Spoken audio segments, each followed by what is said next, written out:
اظہر صدیق صاحب, coming back to the topic, یہ جو دفعات لگائی گئی ہیں یہ اپلیکیبل ہیں کیونکہ پیکا قانون تو کالعدم قرار نہیں دے دیا گیا تھا, یہ اس کے کیا معاملات تھے سر پھر؟ دیکھیں سلمان, ایک تو بنیادی طور پر وہ سیکشن اپنا 10 کی حد تک بات تھی کہ سوری نیشنل پرسنٹویٹی کی حد تک بات تھی, لیکن باقی جو دفعات ہیں یہ تعزیرات پاکستان کی ہیں. اچھا ٹھیک ہے, ان میں سے بڑا مشکل ہے, کوئی ایک آدھ دفعات جو نظر آتی ہے وہ 506 کے کانٹیکس میں نظر آتی ہے وہ کسی حد تک, لیکن اس میں براہ راست دیکھنا ہے کہ مدعی کون ہے. یعنی اگر تو مدعی جن کے اوپر الزام لگا ہے وہ خود ہیں پھر تو پوزیشن کچھ اور ہے, لیکن اگر کسی ایسے بندے کی طرف سے آپ نے پرچہ درج کر لیا ہے جس کا اس سے تعلق نہیں ہے تو پھر یہ مسائل یہ رہیں گے. 2 دن کا ریمانڈ تو لے لیا سر, لیکن اس کے مدعی ہیں ایف آئی اے کے ٹیکنیکل اسسٹنٹ انیس الرحمان.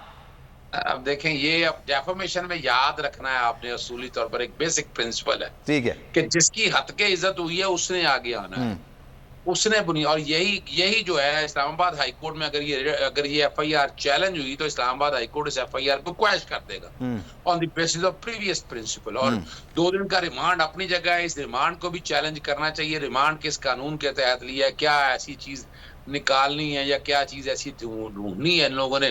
یار یہ ریمانڈ تو اگر مجسٹریٹ سے لے لیا لیکن یہ ریمانڈ بھی نہیں بنتا, اور اس کو چیلنج کرنا چاہیے سیشن کورٹ کے پاس, اور سیشن کورٹ اس معاملے کو بڑا سیریسلی ٹیک اپ کر سکتی ہے. قانون میں جو ابہام ہے وہ نہیں ہونے چاہیے. میں خود سمجھتا ہوں کہ 5th جنریشن وار اور 6th جنریشن وارفیئر کے حوالے سے ہمیں بڑے سٹرینجنٹ لا بنانے ہیں, بڑی سختیاں کرنی ہیں. سر اظہر صاحب, لوگ ابھی کنفیوز یہ بھی ہو رہے ہیں, ابھی صبح اٹھے لوگوں نے دیکھا یہ گرفتاری نہیں ہو گئی.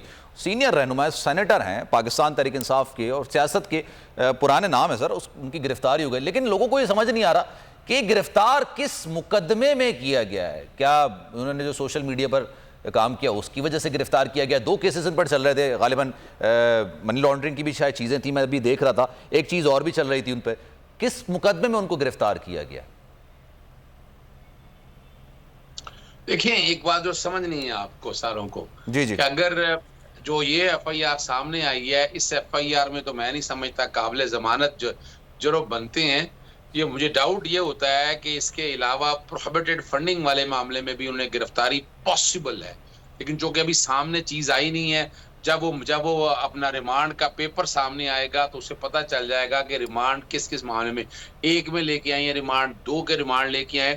جہاں تک پروہیبٹڈ فنڈنگ والا معاملہ ہے وہ بریکنگ خبر میں آپ کے حوالے سے دے دیتا ہوں کہ بینش فریدی تھی اوورسیز پاکستانی, اور ان کو ڈکلیئر کر دیا تھا ناٹ پاکستانی, اور پیسہ جو فنڈ دیا تھا وہ ضبط کرنے کا آرڈر دیا تھا. اس کو لاہور ہائی کورٹ میں چیلنج کیا. الیکشن کمیشن نے کہا ہم اس کی تصحیح کر لیتے. میں نے کہا جی ان کے پاس تو اختیار نہیں ہے, کس قانون کے تحت تصحیح کریں گے, یہ تو جوڈیشل ریویو میں آنا ہے. تو لاہور ہائی کورٹ کے جسٹس شاہد کریم نے ان کو پاکستانی ڈکلیئر کر دیا ہے اور کہہ دیا ان کے جتنے رائٹ اور پریولیج ہے وہ ملیں گے. تو یہ اوورسیز پاکستانی اور پاکستان تحریک انصاف کے والے سے ایک بہت بڑی جیت ہے. سمیع ابراہیم صاحب نے اس وقت مجھے جوائن کیا ہے. سمیع صاحب thank you so much for your time. Sir یہ بتائیے گا, شہباز شریف صاحب نے یہ کہا تھا پولیٹیکل وکٹمائزیشن نہیں ہوگی. گزشتہ رات اعظم سواتی کو 3 بجے گرفتار کر لیا گیا. تمام چیزیں ہم اس وقت اظہر صدیق صاحب سے گفتگو کر رہے تھے کہ پیکا آرڈیننس جس کو کالا قانون قرار دیا جاتا تھا اسی کے تحت گرفتاری. سر آپ کے first comments on this political victimization? یہ ان ایس او پیز کی خلاف ورزی ہے جو ایف آئی اے نے سپریم کورٹ میں دیے تھے. اسلام آباد ہائی کورٹ کا اس حوالے سے بڑا واضح حکم ہے کہ اگر آپ نے کسی سائبر کرائم کی وجہ سے کسی کو پکڑنا ہے تو آپ اس کو پہلے نوٹس دیں گے, اس کو بلائیں گے, پھر اس کے بعد اگر وہ نہیں آئے گا, تعاون نہیں کرے گا, تو پھر ان دفعات کے تحت آپ آگے فردر پروسیڈ کر سکتے ہیں. یہ انہوں نے ایک ٹویٹ کیا ہے, اور اس ٹویٹ کی بنیاد پر رات کو 3 بجے ان کو صرف گرفتار نہیں کیا, ان کو مارا پیٹا گیا ہے, ان کو کھینچا گیا. آپ ان کی حالت دیکھیں, ان کے جو ملازمین ہیں ان کے ساتھ وہاں پر جس طریقے سے زیادتی ہوئی ہے, ان کے ساتھ مار پیٹ, یہ ایک انتقام ہے. اور بنیادی طور پر یہ گورنمنٹ بکھلا گئی ہے, ڈر گئی ہے لانگ مارچ سے. میں ابھی پنڈی میں تھا, ایرڈ میں, وہاں پر جو یونیورسٹی ہے ایگریکلچر یونیورسٹی جس میں آج عمران خان صاحب گئے ہیں, وہاں پر جو جوش تھا اور ہزاروں کی تعداد میں اسٹوڈنٹ ایک ہی ڈیمانڈ کر رہے تھے عمران خان سے کہ اب بہت ہو گیا.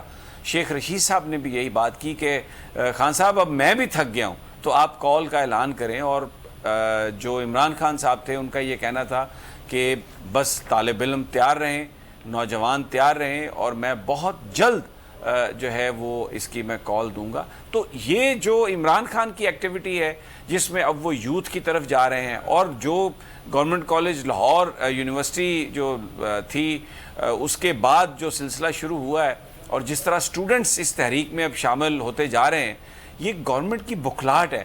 اور یہ آپ دیکھیں رانا ثناء اللہ صاحب وزیر داخلہ کے اپنے وارنٹ جاری ہوئے ہیں, اور جو سیکریٹریٹ پولیس ہے اس نے اینٹی کرپشن کے ساتھ کوئی تعاون نہیں کیا, ان کی گاڑیاں نکال دی ہیں اور وہ لوگوں کو پکڑ رہے ہیں. یہ بکھلاہٹ ہے, ڈر ہے, اور اگر یہ اسی طرح کے یہ کام کرتے رہے تو میں آپ کو بتاؤں سلمان, مجھے یہ ڈر ہے, میں اللہ کرے میرے خدشات غلط ہوں, لیکن مجھے یہ ڈر ہے کہ یہ ان کی جو حرکات ہیں وہ کوئی ایسا کوئی کسی کو دعوت نہ دے دیں, ایسی کوئی سچویشن نہ بن جائے کہ پھر حالات کو اور اس پولرائزیشن کو ختم کرنے کے لیے کوئی اور ہی کام ہو جائے. اچھا سر, یہ ابھی آپ نے گفتگو کی لانگ مارچ کے حوالے سے, اکثر لوگ یہ سوال کرتے ہیں, آپ کے پاس بڑی خبریں ہوتی ہیں سر, میں چاہوں گا آپ اس بات پہ بھی کچھ نظر ثانی کریں, اس روشنی ڈالیں کہ یہ لانگ مارچ, کیونکہ ابھی عثمان ڈار صاحب ہمارے ساتھ موجود تھے, لاسٹ کال, ممکنہ طور پر لاسٹ کال, وہ کہہ رہے ہیں کہ اکتوبر کا اینڈ پھر لانگ مارچ کا ہوگا. ایسی اطلاعات ہیں سر, ایسی خبریں پس پردہ؟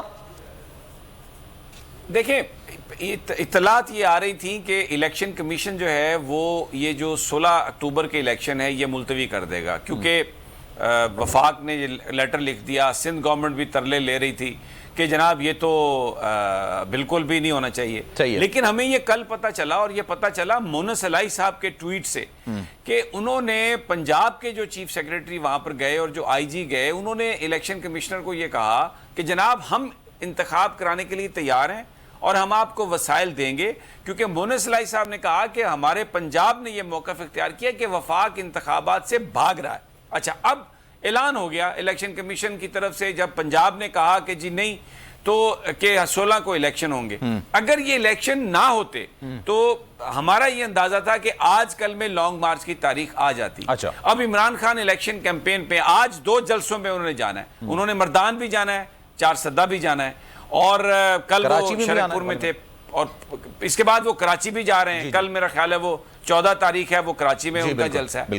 تو یہ وہ الیکشن کیمپیننگ اس وقت ہو رہی ہے. یہ جو 16 اکتوبر کا ہے یہ انتخاب, مجھے لگتا ہے کہ 16 کو انتخاب کے بعد اگلے 1 دن میں 2 دن میں جو بظاہر مجھے لگتا ہے کہ عمران خان صاحب کال دے دیں گے, اور یہ معاملہ سارا اکتوبر کے اینڈ تک ہی ہوگا. کال کے لیے کوئی بڑی لمبی تاریخ نہیں ہوگی, یہی 2-4 دن کا ہوگا, اور وہ کہہ رہے ہیں کہ ہم ایسا سرپرائز دیں گے, ایسا احتجاج کریں گے. اور جس طریقے سے عمران خان صاحب نے چارج کر دیا لوگوں کو, اور پھر جس طریقے سے حکومت بکھلاہٹ کا شکار ہے, تو مجھے لگتا ہے کہ یہ ایک فائنل شو ڈاؤن کی طرف ہم بڑھ رہے ہیں. ٹھیک ہے جناب, اگر یہ ویڈیو آپ کو پسند آئی ہے تو لائک پر کلک ضرور کیجیے گا. میں عمران خان ہوں, آپ بولڈ نیوز دیکھ رہے ہیں. سب سے بڑا چینل بول, سب سے بڑے اینکر عمران ریاض خان کے پروگرام عمران خان بول کے ساتھ نے ریٹنگ کے تمام ریکارڈ توڑ دیے. 56% ناظرین نے بول نیوز کو دیکھا, سوشل میڈیا پر بھی سب نے زیادہ دیکھا. سب سے زیادہ ویوز, سب سے زیادہ ریلز اور سب سے زیادہ ریٹنگ کے ساتھ بول اب بھی نمبر 1 پوزیشن پر برقرار.